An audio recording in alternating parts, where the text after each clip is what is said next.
अस्सलाम वालेकुम। आज हम एक कहानी सुनेंगे।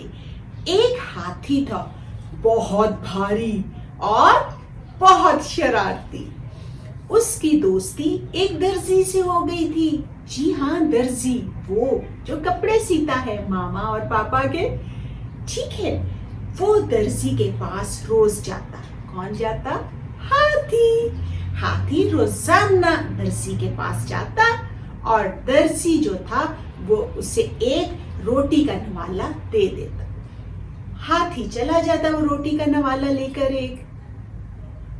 तो उसके बाद क्या हुआ कि एक दिन हाथी दर्जी के पास आया तो दर्जी का मूड उस दिन थोड़ा सा खराब था।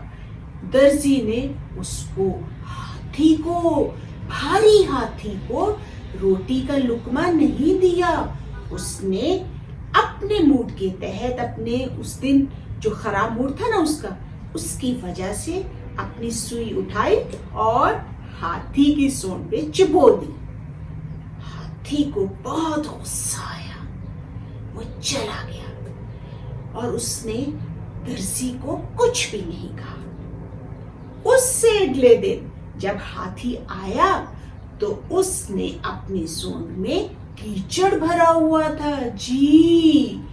और वो दर्जी की दुकान पर जैसे ही पहुंचा उसने वो अपनी सूंड जो कीचड़ से भरी हुई थी ऐसे एकदम से उड़ा के दर्जी के जो दुकान पर कपड़े लटक रहे थे उन पर फेंक दिया। दर्जी की सारी दुकान गंदी हो गई। दर्जी बहुत परेशान हुआ और उसको फिर एहसास हुआ कि चूंकि कल मैंने हाथी के साथ अच्छा सलूक नहीं किया था, इस वजह से हाथी गुस्से में आ गया।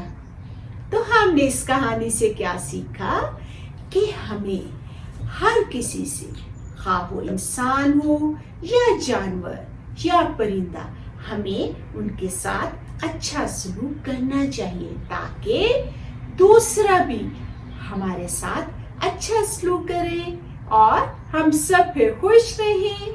ठीक है, अल्लाह हाफिज।